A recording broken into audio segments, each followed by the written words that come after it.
menyaksikan program Ngopi atau Ngobrol Pagi. Bersama saya Amirullah Abdul Aziz. Di samping saya ada tokoh pemuda. Tokoh pemuda ini sangat konsen terhadap perkembangan Perda LP2B.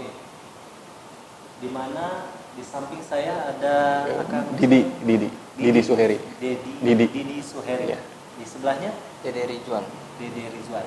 Ya, kalau boleh tahu ini dari tokoh pemuda.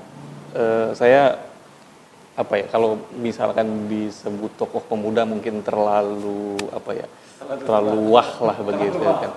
Saya hanya seorang pemuda mungkin yang memang hidup berlatar belakang memang petani, keluarga petani begitu. Banyak ketimpangan yang terjadi, keresahan-keresahan yang terjadi dari para petani begitu, yang kemudian tidak tersuarakan ke pemerintah begitu. Banyak ya selama ini mengungkapkan jati diri mereka sebagai petani itu kadang di kalangan masyarakat itu terlalu dibilang terisolir seperti mungkin cuma saya berlatar petani. Padahal ya saya juga kalau jujur ya latar belakangnya juga petani. Ya, mungkin pembahasan kita juga udah cocok ini tentang melihat perkembangan LP2B ini, Perda LP2B ini. Langsung aja ya. Siap. Mempersingkat waktu kita akan membahas.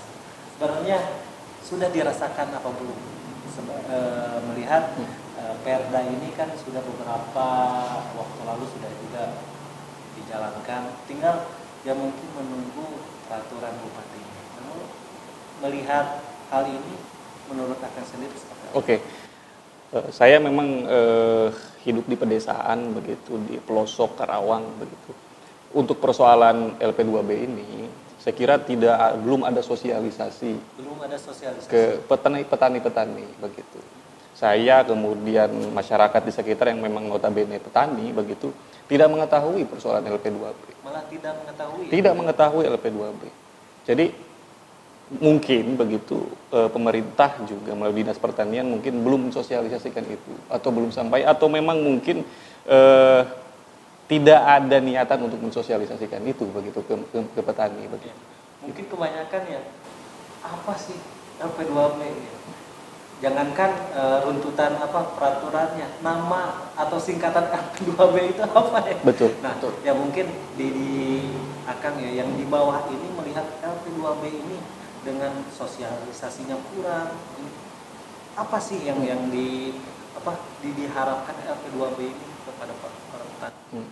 Saya kira upaya pemerintah begitu, yang melalui legislatif kan itu menerbitkan itu Perda LP2B itu, yang mungkin ingin mempertahankan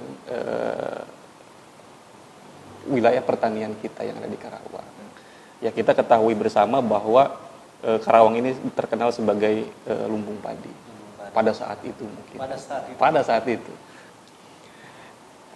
Cuman saya kira agak sulit juga memang pemerintah untuk mengatur persoalan lokasi.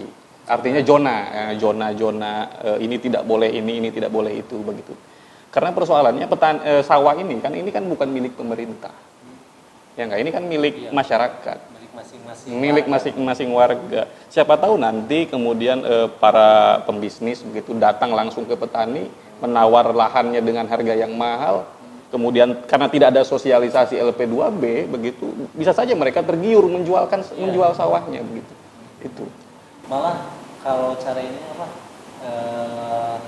orang-orang yang hidup di perkotaan mungkin dengan enak jadi jutawan mendadak dengan punya lahan dia cuma sekian meter, sedangkan petani sendiri yang mungkin di pelosok ingin ya meningkatkan taraf hidupnya dengan untung-untungan. Kalau misalnya ada pengusaha yang ini untung dijual, sedangkan Perda ini udah diatur bahwa zona hijau atau zona lahan produktif dan non produktif itu ada batasannya. Nah, melihat hal ini seperti apa?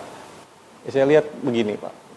Persoalan masalah LP2B itu sebenarnya pemerintah kalau memang fokus, kalau memang niat ingin mempertahankan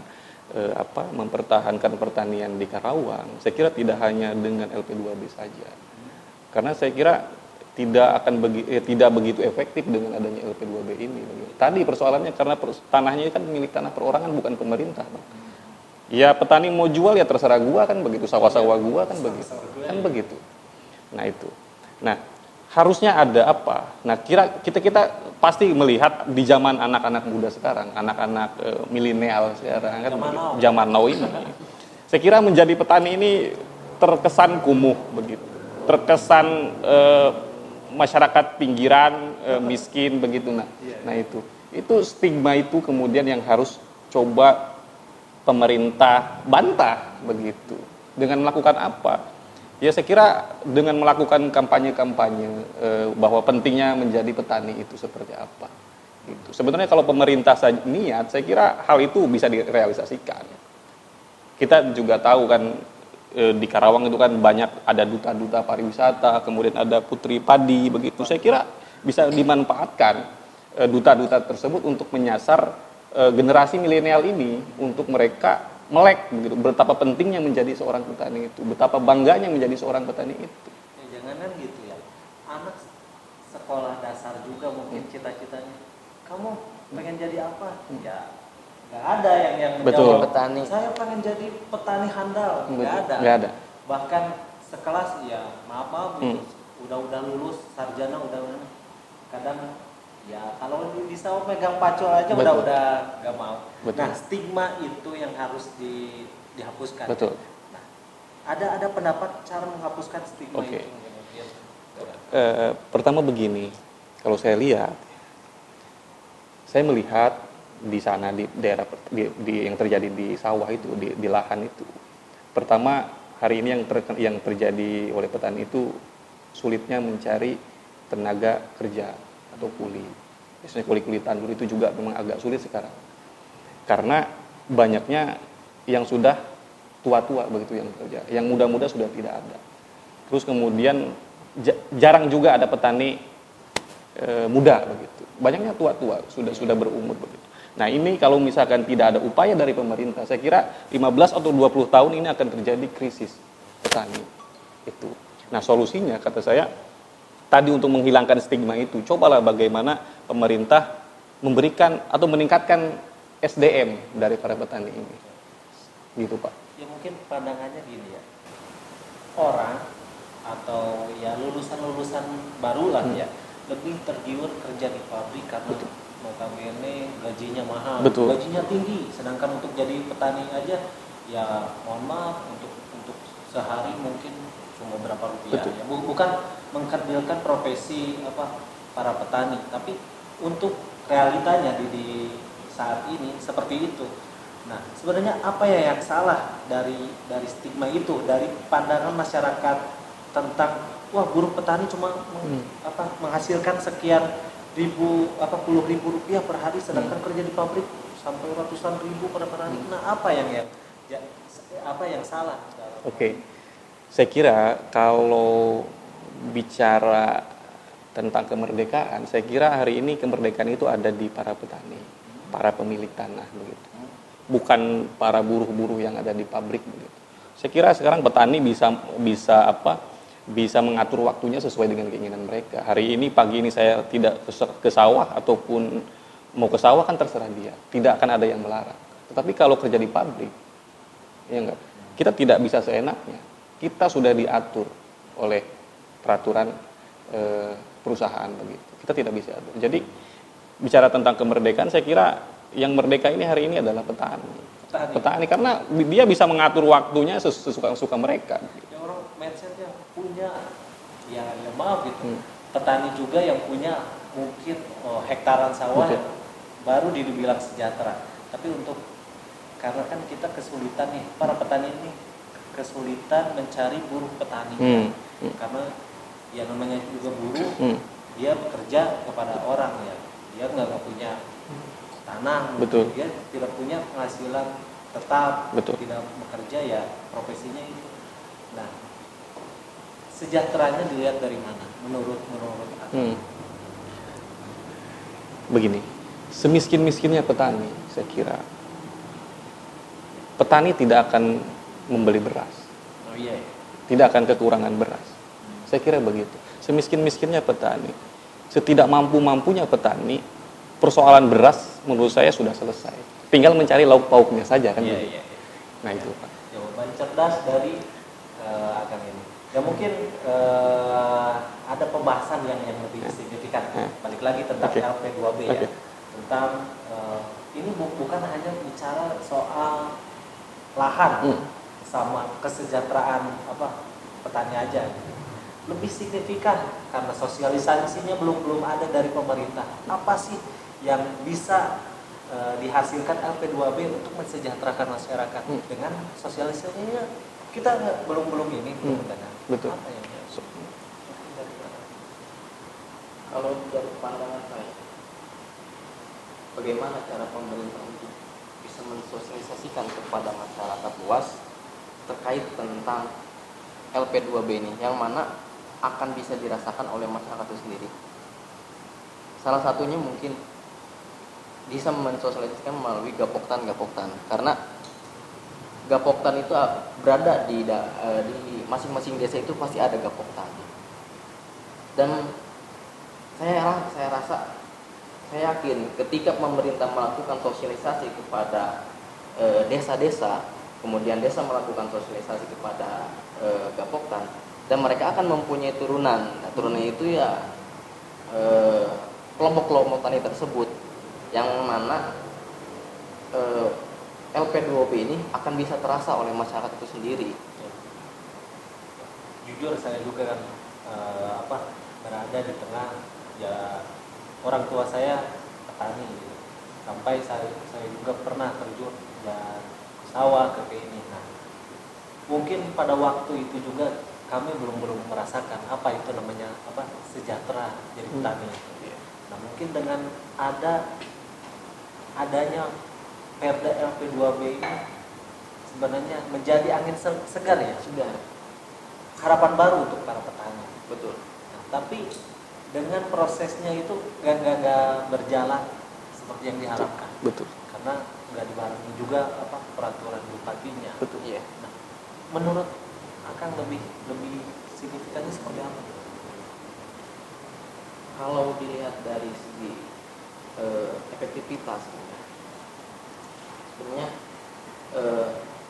peralihan fungsi lahan dari sektor pertanian ke sektor non pertanian itu akan terasa ketika lahan-lahan pertanian yang dimiliki oleh masyarakat ini akan beralih fungsi, yang tadinya lahan produktif, katakanlah dari lahan pertanian padi, dialihkan fungsinya menjadi lahan perumahan atau lahan industri, yang itu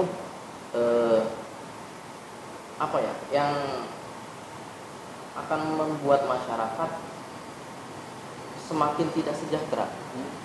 Nah, ketika LP2B ini sudah diterapkan oleh pemerintah dan sudah dibuatkan perbuknya oleh bupati, benar tadi dikatakan bahwa akan menjadi angin segar bagi para petani, bahwasanya lahan sawah yang kita punya aman. Karena kenapa? Yang hari ini dipikirkan oleh masyarakat pasti itu tentang pekerja-pekerja yang dari luar yang terus masuk ke daerah-daerah kita, yang mana ketika orang pendatang luar itu datang, pasti mereka membutuhkan salah satunya tempat tinggal, dan tempat tinggal ini pasti tidak mungkin dia harus pulang pergi dari daerah asal ke tempat dia kerja. Otomatis kan menyita banyak waktu, dan dia pasti mempunyai pikiran bagaimana caranya saya harus mempunyai rumah di daerah situ tempat saya bekerja, yang pastinya pihak investor lah yang akan membangun, yang akan merubah dari sektor pertanian ke sektor peralihan fungsi pemukiman. Kadang kita juga dilema ya dengan kondisi yang saat ini gitu. Maksudnya kita punya tanah, kita itu ingin misalnya membuat bercocok tanam sendiri. Betul, iya. Gitu. Tapi di sisi lain karena banyak itu iming-iming, wah jualah tanah gitu. Dengan menjual tanah ini Anda akan ya banyak kan yang kayak mendadak kayak Betul. gitu. Nah, mengatasi hal ini sebenarnya apa sih pandangan ya akan Oke. sebagai ini? Mengatasi ini ya, saya akan menjawab coba.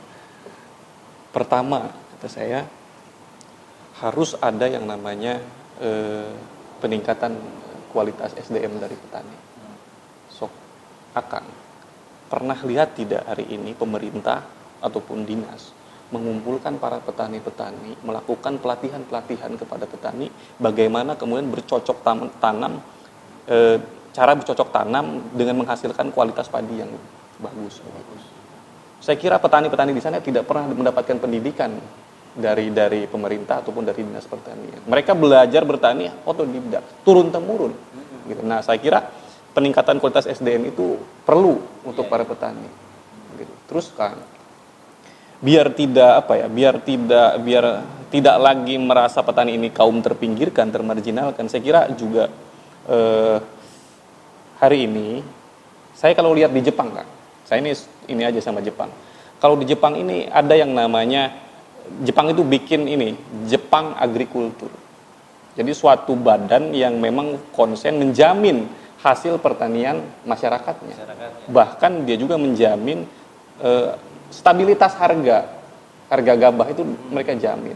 Saya kira Karawang juga perlu ada yang namanya Karawang Agrikultur lah seperti itu. Badan yang serupa seperti yang di Jepang itu. Begitu.